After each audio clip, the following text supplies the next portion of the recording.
Hi, gentlemen.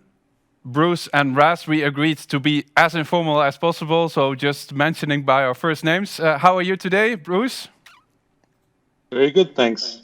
Great to be Raz, joining you. how are you?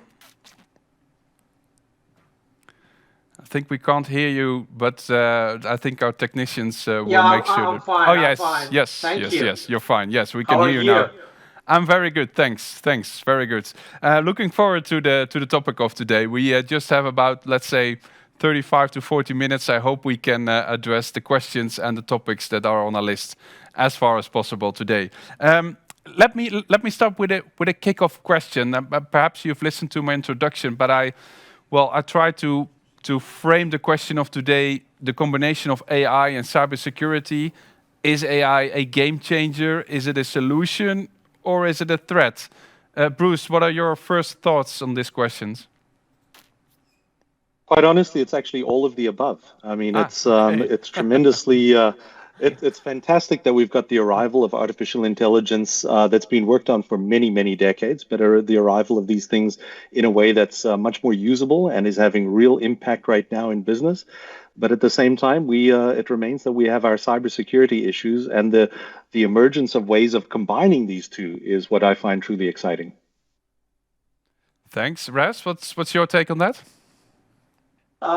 Thank you, Bruce. And I'll take the cybersecurity side. Being a cybersecurity expert, it seems to me it's more about where you're applying based on the context. Okay, it's very hard to take one side. Okay, so for me, it has benefits, but it can bring challenges, serious challenges. So, depending on the context, for instance, in case of healthcare, in case of driverless car, in this kind of critical application, it could be very challenging.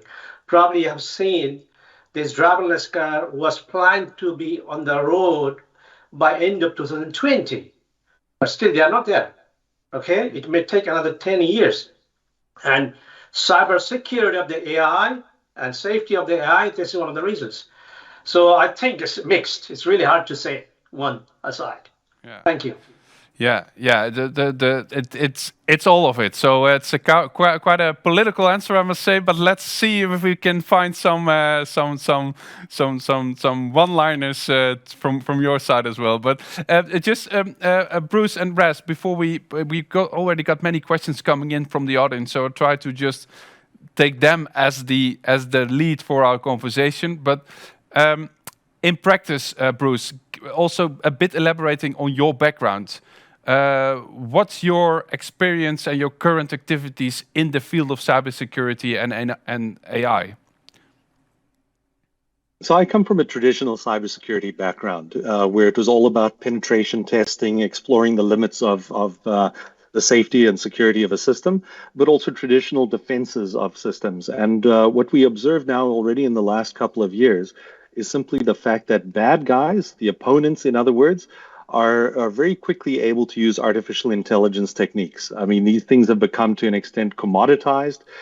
They're available through all of the cloud service providers. There are lots of open source libraries for people to make use of artificial intelligence. And it essentially means that the barrier to entry for bad actors to make use of this is very low. So in practice at the university, but also with our interface to industry, what we incentivize people to do is bring the artificial intelligence techniques also to bear on the defensive side of things, which is where I think there's a real potential impact. If we don't do that, of course, it's asymmetrical warfare in a sense. And anyone who's defending using traditional techniques is going to be very quickly overrun by people that are using artificial intelligence techniques that can generate attacks at an extreme rate.